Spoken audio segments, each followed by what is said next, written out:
Memperingati HUT ke-43 Perhimpunan Donor Darah Indonesia PDDI tahun 2021, PDDI Bali menggelar donor darah dan plasma konvalesen yang bertempat di The Patra Bali Resort Tuban.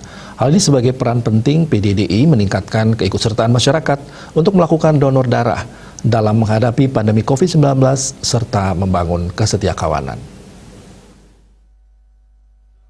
Turut hadir dalam acara Hari Ulang Tahun ke-43 PDDI, Gubernur Bali Wayan Koster, Ketua PDDI Provinsi Bali Ketut Pringgantara, Ketua Umum PDDI Komjen Polisi Purnawirawan Dr. Andes H. Adang Darajatun, dan Ketua PMI Provinsi Bali I Gusti Bagus Alit Putra.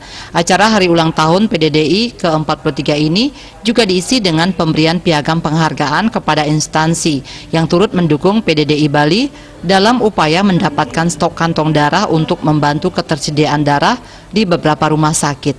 Dalam kesempatan tersebut, Gubernur Bali sangat mengapresiasi kegiatan dan langkah-langkah yang sudah dilakukan PDDI Bali. Dirinya juga akan memfasilitasi PDDI serta memberikan perhatian khusus bagi para pendonor yang telah memberikan banyak kontribusi. Bagi pendonor lebih yang 100 kali lebih mendonorkan darahnya akan diberikan sebuah penghargaan. Saya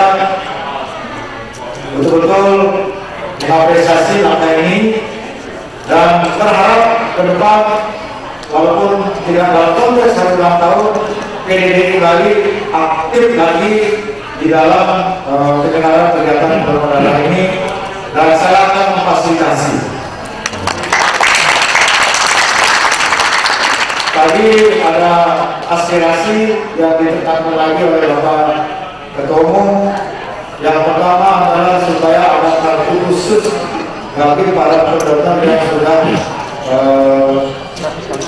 memberikan banyak kontribusinya, yang sudah lanjut usia. Ketua Umum PDDI Komjen Polisi Purnawirawan Dr. Andes H. Adang Darajatun mengatakan pada hari ulang tahun ke-43 PDDI ini menekankan bagaimana bersama menyumbangkan darah kepada saudara yang membutuhkan. Untuk pendonor darah sendiri sudah mencapai 360 yang sudah mendaftar. Dirinya juga mengatakan setiap pengurus PDDI mempunyai kewajiban untuk mengajak masyarakat melakukan hal mulia, yaitu mendonorkan darahnya.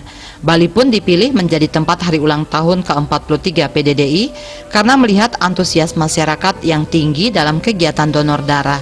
Juga kita hari ini menarik sekali, ada juga pengambilan darah konvalesen ya, yang bisa membantu juga saudara-saudara kita yang terpapar COVID-19. Dan bahwa setiap pengurus PDDI wajib untuk mengajak masyarakat, karena Ketua PDDI Provinsi Bali Ketut Pringgantara mengajak semua elemen masyarakat Bali bersatu padu untuk membantu ketersediaan darah di Bali, di mana 160 kantong harus terpenuhi di beberapa rumah sakit di Bali. PDDI Bali juga sudah menyiapkan sebanyak 300 kantong beras 5 kg kepada pendonor yang telah lulus sebagai bentuk perhatian PDDI kepada para pendonor yang terus meningkatkan imun tubuhnya sehingga dapat melakukan donor darah dan bisa berkontribusi menjaga stok darah di Bali. Saya mengucapkan terima kasih kepada pendonor Indonesia yang sehat, cerdas, berkarakter dan berbudaya ini, yaitu antusiasme, kesetiakawanan kepada masyarakat, dan ini penting sekali untuk memberikan pemahaman kepada masyarakat luas bahwa Bali sudah sehat. Dalam acara tersebut, Gubernur Bali Wayan Koster juga meninjau langsung pelaksanaan donor darah dan plasma konvalesen. Made Risma, Bali TV.